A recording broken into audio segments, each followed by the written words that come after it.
ಎಲ್ಲರಿಗೂ ನಮಸ್ತೆ. ಗುಣ್ಮಣಿ ತೋಟ ಯೂಟ್ಯೂಬ್ ಚಾನಲ್ಗೆ ಸ್ವಾಗತ.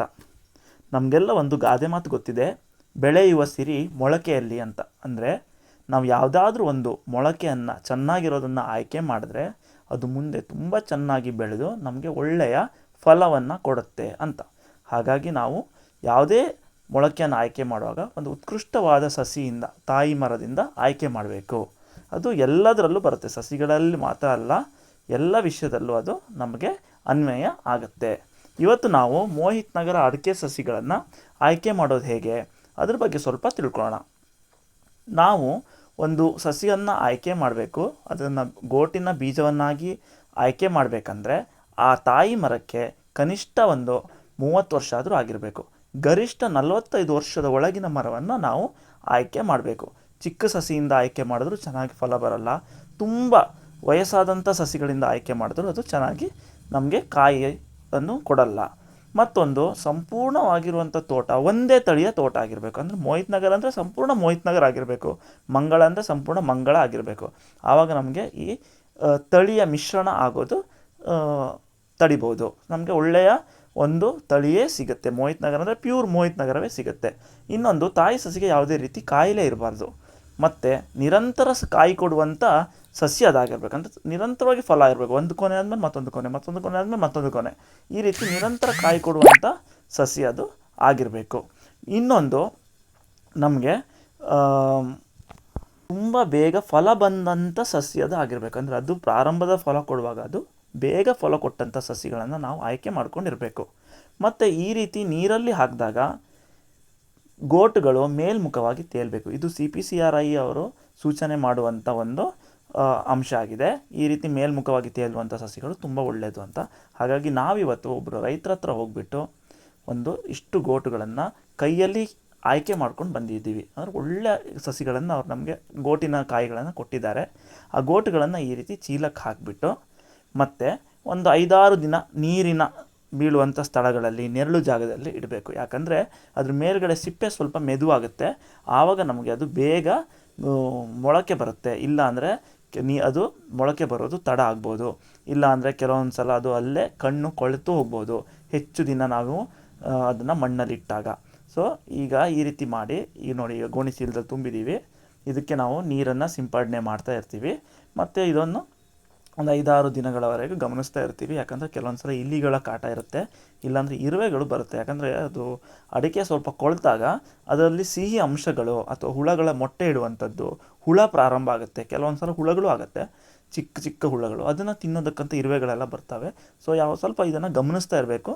ಸ್ವಲ್ಪ ನೀರನ್ನು ನಾವು ಹಾಕುವಂಥ ಜಾಗದಲ್ಲಿ ಅದನ್ನು ಇಡಬೇಕು. ಅದೆಲ್ಲ ಆಗ್ತಾ ಇರುವಂಥ ದಿನಗಳಲ್ಲಿ ನಾವು ಈ ರೀತಿ ಮಡಿಯನ್ನು ರೆಡಿ ಮಾಡ್ಕೊಬೇಕು. ಏರು ಮಡಿ ಅಂತ ಕರಿಬೋದು. ಇದಕ್ಕೆ ನಾವು ಹಂಚಿನಿಂದ ಬಳಕೆ ಮಾಡಿದ್ದೀವಿ. ಇದನ್ನು ಹೇಗೆ ಮಾಡೋದು ಅನ್ನೋದನ್ನು ನಾನು ಹಿಂದಿನ ವೀಡಿಯೋದಲ್ಲಿ ತೋರಿಸಿದ್ದೀನಿ, ಮತ್ತು ಆ ಡಿಸ್ಕ್ರಿಪ್ಷನನ್ನು ಮತ್ತೆ ನಾನು ಹಾಕಿರ್ತೀನಿ, ಆ ಲಿಂಕನ್ನು. ನೀವು ಬೇಕಾದರೆ ಅದನ್ನು ನೋಡಿಕೊಂಡು ಮಾಡ್ಕೊಬೋದು. ಈ ರೀತಿ ನಾವು ಹೊಸ ಮಣ್ಣನ್ನು ಆಯ್ಕೆ ಮಾಡಿದ್ವಿ. ಒಂದು ಒಳ್ಳೆಯ ಮಣ್ಣು ನಮಗೆ ಸಿಕ್ಕಿದೆ, ಮೇಲ್ಮಣ್ಣು, ಒಳ್ಳೆ ಪೌಷ್ಟಿಕಾಂಶ ಇರುವಂಥ ಮಣ್ಣು ಸಿಕ್ಕಿದೆ. ಆ ಮಣ್ಣನ್ನು ಈ ರೀತಿ ಹರಡ್ಕೊಂಡಿದ್ದೀವಿ ಮತ್ತು ತುಂಬ ಚೆನ್ನಾಗಿ ಲೆವೆಲ್ ಮಾಡಿದ್ದೀವಿ. ಒಂದು 4-5 ಇಂಚ್ವರೆಗೂ ಬೆಡ್ಡನ್ನು ನಾವು ಮಾಡ್ಕೊಬೇಕು. ಯಾಕಂದರೆ ಗಟ್ಟಿ ಮಣ್ಣಲ್ಲಿ ಗೋಟುಗಳನ್ನು ಬೆದೆ ಹಾಕಿದ್ರೆ ನಮಗೆ ಅದು ಬೇರು ಬಂದಾಗ ನಾವು ತೆಗಿಬೇಕಾಗತ್ತೆ. ಒಂದು 2 ಎಲೆ ಬಂದಾಗ ಅದನ್ನು ತೆಗೆದು ನಾವು ಕವರ್ಗೆ ಹಾಕಬೇಕಾಗುತ್ತೆ. ಸೊ ನಾವು ಒಂದು 5-6 ಇಂಚುಗಳನ್ನು ಮಾಡ್ಕೊಬೇಕು. ಇನ್ನೊಂದು ಅಂದರೆ ಈ ರೀತಿ ಕೊಕೋಪೀಟು ನೋಡಿ, ಇಲ್ಲಿ ನಮ್ಗೆ ಕಾಣಿಸ್ತಾ ಇದೆ, ಇದು ಕೊಕೋಪೀಟು ಲಾರ್ಜ್ ಫೈಬರ್ ಅಂತ. ಸ್ವಲ್ಪ ದೊಡ್ಡ ದೊಡ್ಡ ಫೈಬರ್ ಇರುತ್ತೆ ಅದರಲ್ಲಿ. ಇದು ನಮಗೆ ಈ ತೋಟಗಾರಿಕೆ ಸಸಿಗಳಿಗೆ ತುಂಬ ಉಪಯುಕ್ತ ಆಗುತ್ತೆ. ಯಾಕಂದರೆ ಚಿಕ್ಕ ಚಿಕ್ಕ ಕೊಕೋಪೀಟು, ಸ್ಮಾಲ್ ಬರುತ್ತೆ ಗ್ರೈನ್ಸು, ಅದು ಹೂವಿನ ಗಿಡಗಳಿಗೆ ಉಪಯೋಗ ಆಗುತ್ತೆ. ಇದು ಲಾರ್ಜ್ ಗ್ರೈನು, ಅಂದರೆ ಲಾರ್ಜ್ ಫೈಬರ್ ಬರುತ್ತೆ. ಸೊ ಇದು ನಮಗೆ ತೋಟಗಾರಿಕೆ ಸಸಿಗಳಿಗೆ ತುಂಬ ಚೆನ್ನಾಗಾಗುತ್ತೆ. ಬೇರು ತುಂಬ ಚೆನ್ನಾಗಿ ಬಿಡ್ತವೆ ಮತ್ತು ಸುಲಭವಾಗಿ ನಾವು ತೆಗಿಯೋದಕ್ಕೂ ಆಗುತ್ತೆ. ಅಡಿಕೆಗಳನ್ನು ಈಗ ತೆಗಿಬೇಕಂದ್ರೆ ಬೇರು ಗಂಟಾಗಲ್ಲ, ಅಥವಾ ಬೇರಿಗೆ ನೋವಾಗದೇ ಇರುವಂಗೆ ಇದನ್ನು ನಮಗೆ ತೆಗಿಯೋದಕ್ಕೆ ಹೆಲ್ಪ್ ಆಗುತ್ತೆ. ಸೊ ಈ ರೀತಿ ಇದನ್ನೊಂದು 1 ಇಂಚಷ್ಟು ನಾವು ಹಾಕ್ಕೊಂಡಿದ್ದೀವಿ.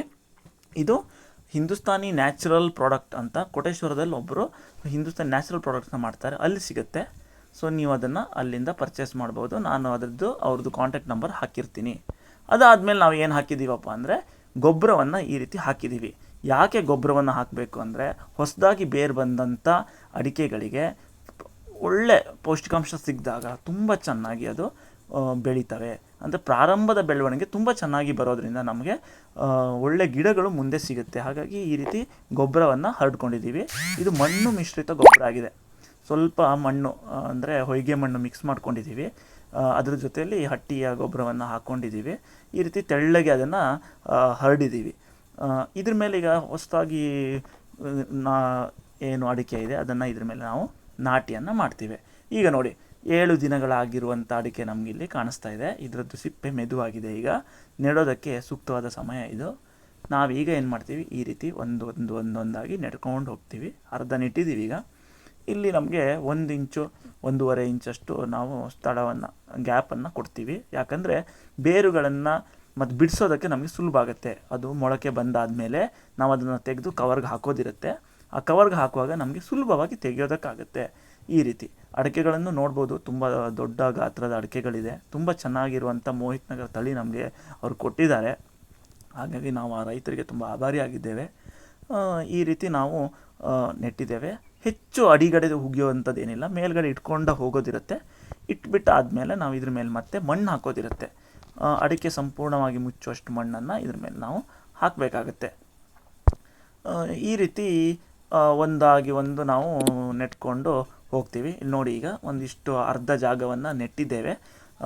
ಪೂರ್ಣವಾಗಿ ನೆಟ್ಟಿಲ್ಲ, ಅದು ಇನ್ನೂ ಸೆಕೆಂಡ್ ಬ್ಯಾಚ್ ನೆಡೋದಿದೆ. ಇದು ಫಸ್ಟ್ ಬ್ಯಾಚ್ ಅಡಿಕೆ ಇದು. ಸೊ ಇದನ್ನು ನಾವು ಈ ರೀತಿ ನೆಟ್ಟಿದ್ದೇವೆ ಒಂದಾದ್ಮೇಲೆ ಒಂದು. ಮತ್ತು ನೀರಿನ ವ್ಯವಸ್ಥೆಯನ್ನು ಮಾಡೋದಕ್ಕೆ ಪೈಪನ್ನು ಇಟ್ಕೊಂಡಿದ್ದೀವಿ. ಈಗ ಇದಕ್ಕೆ ಸ್ಪ್ರಿಂಕ್ಲರ್ ವ್ಯವಸ್ಥೆಯನ್ನು ಮಾಡೋದಿರುತ್ತೆ ಮುಂದೆ. ಇದಾದಮೇಲೆ ಈಗ ನಾವು ಮತ್ತೆ ಮೇಲ್ಭಾಗದಲ್ಲಿ ಮತ್ತೆ ಮಣ್ಣನ್ನು ಹಾಕಬೇಕಾಗತ್ತೆ. ಮಣ್ಣು ನೋಡಿ, ಈಗ ಮುಚ್ಚಿ ಆಗಿದೆ ಮಣ್ಣು.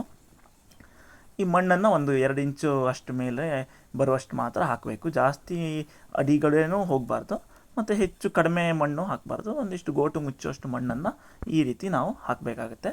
ಅದಾದಮೇಲೆ ಮೇಲ್ಗಡೆ ನಾವು ಈ ಭತ್ತದ ಹುಲ್ಲನ್ನು ಈ ರೀತಿ ತಳು ಹುಲ್ಲು ಅಂತ ಏನು ಕರಿತೀವಿ, ಆ ತಳು ಹುಲ್ಲನ್ನು ಈ ರೀತಿ ಹಾಕಿದ್ದೇವೆ. ಯಾಕಂದರೆ ಬಿಸಿಲು ನೇರವಾಗಿ ಅದಕ್ಕೆ ಬೀಳಬಾರ್ದು ಅಂತ. ಇಲ್ಲಿ ಮತ್ತು ನೀರಿನ ಸವಕಳಿ, ಮಣ್ಣಿನ ಸವಕಳಿ ಆಗದೆ ಇರುತ್ತೆ. ನೀರು ಬಿದ್ದಾಗ ಮಣ್ಣಿನ ಸವಕಳಿ ಆಗಲ್ಲ. ನಮ್ಮ ಹಾಕಿರೋ ಮಣ್ಣು ಹಾಗೆ ಇರುತ್ತೆ. ನೀರಿನ ತೇವಾಂಶ ಕಾಯ್ಕೊಳ್ಳುತ್ತೆ. ಬಿಸಿಲು ನೇರವಾಗಿ ಬೀಳಲ್ಲ. ಈಗ ನೋಡೋದಿದ್ದೀವಿ ನಾವು ಇಲ್ಲಿ ಎಲ್ಲ ಗೋಟುಗಳನ್ನು ಒಂದು 3000ದಷ್ಟು ಗೋಟನ್ನು ನಾವಿಲ್ಲಿ ನೆಟ್ಟಿದ್ದೇವೆ. ಈಗ ಮಧ್ಯದಲ್ಲಿ ನೋಡಿ ಸ್ಥಳಾವಕಾಶ ಇಟ್ಕೊಂಡಿದ್ದೀವಿ. ಯಾಕಂದರೆ ಓಡಾಡಬೇಕಾಗತ್ತೆ, ಮಣ್ಣನ್ನು ಹಾಕಬೇಕಾಗತ್ತೆ. ಗಿಡಗಳನ್ನು ಕೀಳುವಾಗ ನಮಗೆ ಸ್ಥಳ ಬೇಕಾಗತ್ತೆ. ಅಥವಾ ಅಲ್ಲಿ ಮತ್ತೆ ಅದಾದಮೇಲೆ ಎಲ್ಲ ಮಣ್ಣನ್ನು ಮತ್ತೆ ಮುಚ್ಚಿದ್ದೀವಿ. ಈಗ ಮತ್ತೆ ಎಲ್ಲ ಮಣ್ಣು ಮುಚ್ಚಾಗಿದೆ. ಮತ್ತು ಅದಕ್ಕೆ ಒಣ ಹುಲ್ಲನ್ನು ಹಾಕಿದ್ದೇವೆ. ಆಗ ಫಸ್ಟ್ ಬ್ಯಾಚ್ ನೋಡ್ಬೋದಲ್ಲಿ ನೀರು ಬಿದ್ದು ಹೇಗೆ ಕಾಣಿಸ್ತಾ ಇದೆ ಅಂತ. ಅದಾದಮೇಲೆ ನಾವು ಸುತ್ತ ಶೇಡ್ ನೆಟ್ಟನ್ನು ಹಾಕಿ ಮುಚ್ಚಿದ್ದೇವೆ. ಈಗ ಯಾಕಂದರೆ ಹೊರಗಡೆಯಿಂದ ಪ್ರಾಣಿ ಪಕ್ಷಿಗಳು ಬರೋದು, ಅದನ್ನು ತುಳಿಯೋದು ಆಗಬಾರ್ದು. ಹಾಗಾಗಿ ಗೋಟುಗಳು ತುಂಬ ಚೆನ್ನಾಗಿ ಬೆದೆ ಬರಬೇಕಂದ್ರೆ ಅದಕ್ಕೆ ಯಾವುದೇ ರೀತಿ ತೊಂದರೆಗಳಾಗಬಾರ್ದು. ಅದು ಸುರಕ್ಷಿತವಾದಂಥ ಒಂದು ಸ್ಥಳದಲ್ಲಿ ಇರಬೇಕಾಗತ್ತೆ. ಹಾಗಾಗಿ ನಾವು ಸಂಪೂರ್ಣವಾಗಿ ಶೇಡ್ ನೆಟ್ಟಿಂದ ಕವರ್ ಮಾಡಿ ಸ್ಪ್ರಿಂಕ್ಲರ್ ವ್ಯವಸ್ಥೆಯನ್ನು ಮಾಡಿದ್ದೇವೆ. 2 ಸ್ಪ್ರಿಂಕ್ಲರ್ ವ್ಯವಸ್ಥೆ ಇಟ್ಕೊಂಡಿದ್ದೀವಿ. ಯಾಕಂದರೆ ಒಂದು ಕಸ ಏನಾದರೂ ಸಿಕ್ಕಿ ಬ್ಲಾಕ್ ಆದ್ರೂ ಇನ್ನೊಂದರಲ್ಲಾದರೂ ನೀರು ಬರಬೇಕು. ಯಾವುದೇ ರೀತಿ ಗಿಡಗಳಿಗೆ ತೊಂದರೆ ಆಗಬಾರ್ದು ಅನ್ನೋ ರೀತಿಯಲ್ಲಿ ನಾವು ಈ ರೀತಿ ಇಟ್ಕೊಂಡಿದ್ದೇವೆ. ಒಳಗಡೆ ಹೋಗೋದಕ್ಕೆ ಒಂದು ಸ್ಥಳಾವಕಾಶ ಇಟ್ಕೊಂಡಿದ್ದೀವಿ. ಯಾರಿಗಾದರೂ ಸಸಿಗಳು ಬೇಕು ಅಂದರೆ ನಮ್ಮ ಹತ್ರ ಇರೋದೊಂದು 3000 ಸಸಿಗಳು ಹಾಕಿದ್ದೀವಿ. ಅದರಲ್ಲೊಂದು 2800 ಸಸಿಗಳಾದರೂ ಬಂದೇ ಬರಬೇಕು ಅನ್ನುವಂಥ ನಮ್ಮ ಅಪೇಕ್ಷೆ ಇದೆ.